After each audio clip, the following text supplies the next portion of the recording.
Science fiction pulp doubles.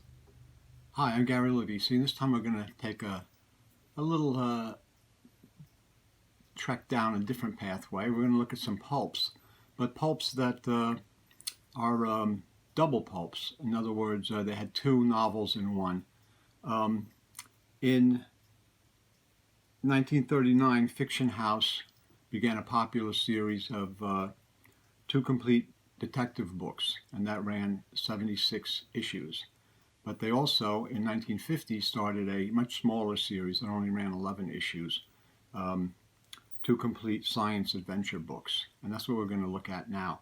The two complete science adventure book series began with number one in the winter of 1950, and these were all reprints. But they're pretty cool. They had cover art. The early ones had cover art by Anderson, and then the last four by Kelly Freas. I don't have the complete set of 11. I have 7 of the 11, but we're going to take a look at them now. This is the first book. Again, they're reprints, but they're pretty cool. It's a pretty cool magazine. It's a $5 value for 25 cents. It's number one, Winter 1950. And Anderson did the cover. You have Pebble in the Sky by Isaac Asimov and Kingslayer by L. Ron Hubbard. So they're starting off with some good action adventure pulp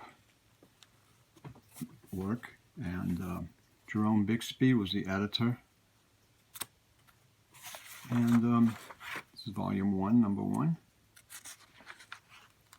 And here's Pebble in the Sky by Isaac Asimov. And I can find where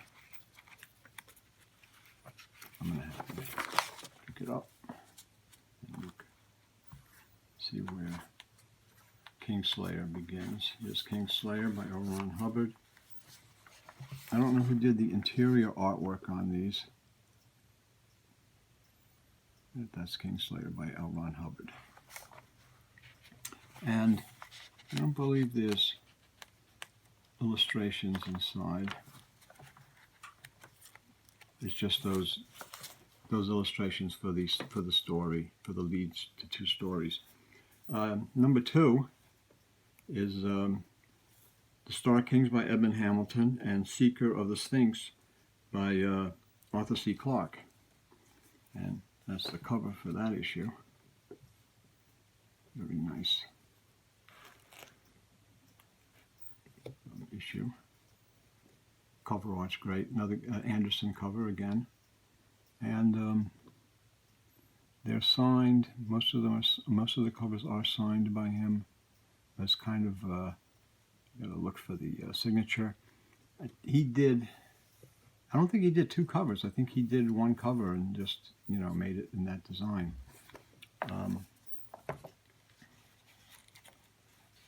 Cool. It's a cool series. This is the title page, Star Kings by Edmund Hamilton, Seeker of the Sphinx by Arthur C. Clarke. These are all reprints again. There's an ad, Rocket Mail, and here's the opening for the Star Kings. And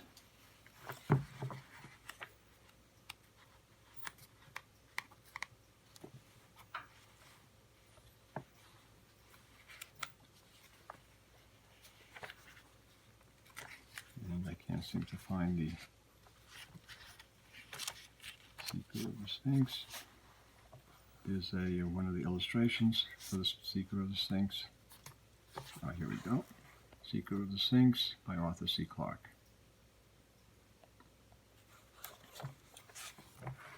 Nice pulp magazine.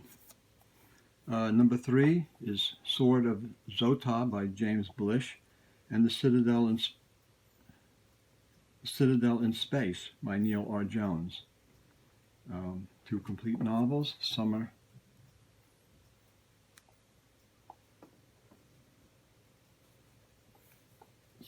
of 1950. Okay, we'll put it over here. You should just tell me to put it over here. Here's Anderson's signature. And it's a little misleading. It says number 3, summer, and then it says book number 2. So you look at this and you say, oh, this is book number 2, but it's not. This is book number 1 here, and this is book number 2. And again, you have the title. You have a Meet the Authors page where it talks about the authors. It doesn't show any pictures though, but we'll take a look at that. James Blish, who wrote the Star Trek adaptions. There is a signature here.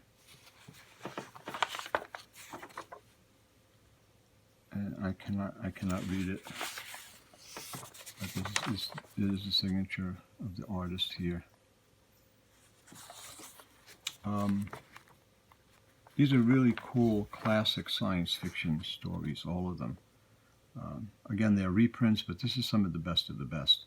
Neil R. Jones, he wrote the Professor Jameson series about the Zoramies, which was a cool pulp space opera. And on page 65, there's a Meet the Authors page. Talks a little bit about James Blish and Neil R. Jones.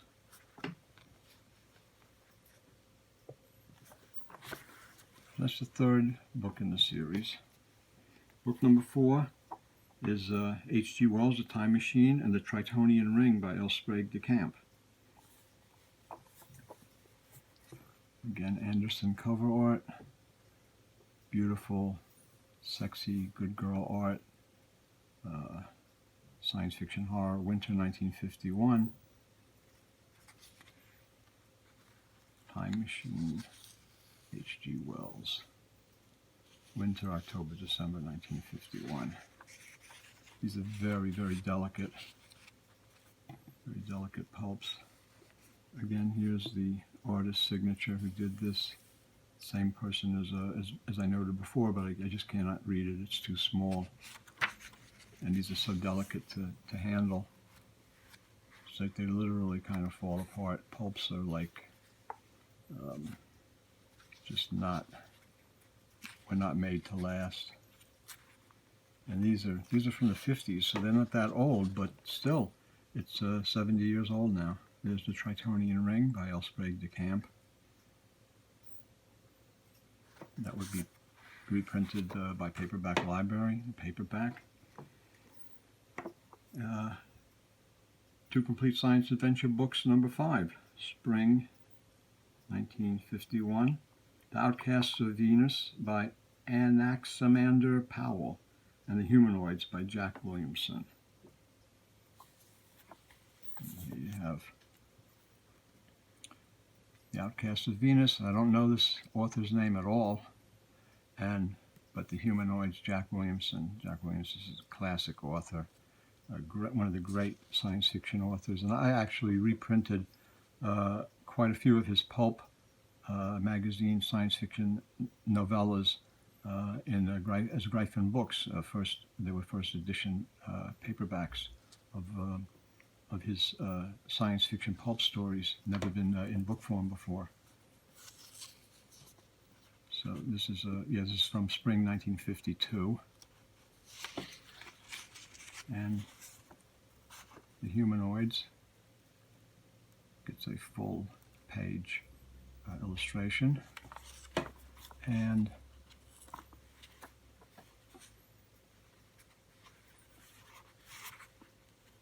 Humanoids is a pretty long story novel, and The Outcasts of Venus is their illustration there. I don't know who this author is, but it's an interesting, cool idea. I like the idea of the covers. This 2 Complete Science Adventure Books. It kind of predates the Ace Doubles, which would begin in 1952, where you would have the book one cover on one side and one cover on the other side. Here they did this lightning bolt to show the difference between the 2 books and the cover art. A little bit of cover art. It's kind of cool. So it's a cool design. these are pretty interesting. I really like them a lot. Issue number 7 is Beyond This Horizon by Anson MacDonald and the Magellanics by Alfred Coppel. Okay, and Beyond This Horizon, Anson MacDonald is of course Robert A. Heinlein. You see Anderson's signature here, and the Magellanics by Alfred Coppel. Coppel was a pretty good writer, kind of underrated and forgotten today. Great good girl art, beautiful cover art.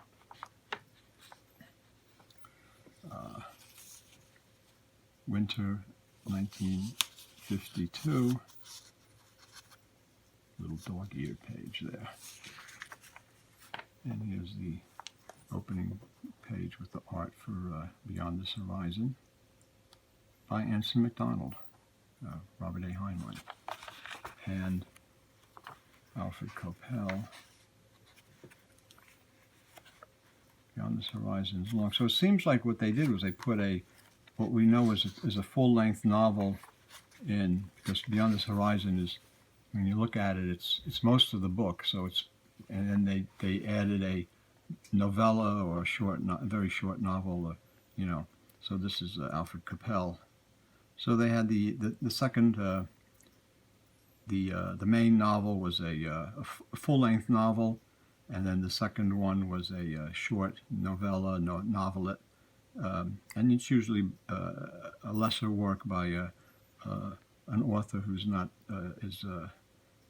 as major as the first one. You have Jack Williamson. You have Robert Heinlein. Jack Williamson appeared in other issues. Number 9, you had John Brunner.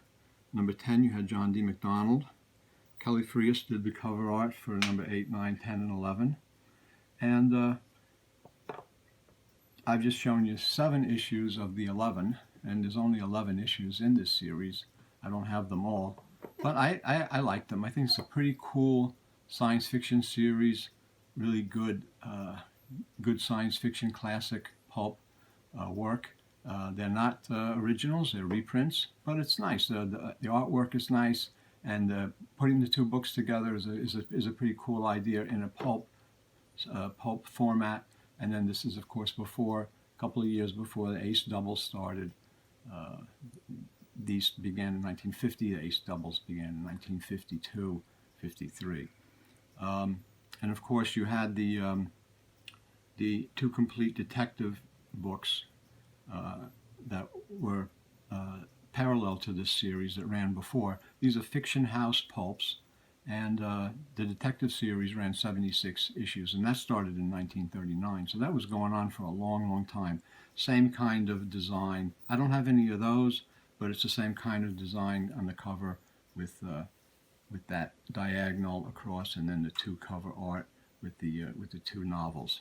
But I don't know. I think it's a pretty cool series. And I just wanted to share that with you. It's pulps. I do collect some pulps, and in the future we're going to be doing something on Captain Future pulps and paperbacks, and some other interesting pulp magazines. Try and show you some cool stuff that I have. I think that I'd like to share with you that I think you'd like. So I'm not an expert on any of this stuff, but it's just stuff that I like, and I hope you do too. So if you enjoyed this video, just give me a thumbs up and a like, and let people know, subscribe to the channel, and I'll see you next time. Thanks a lot.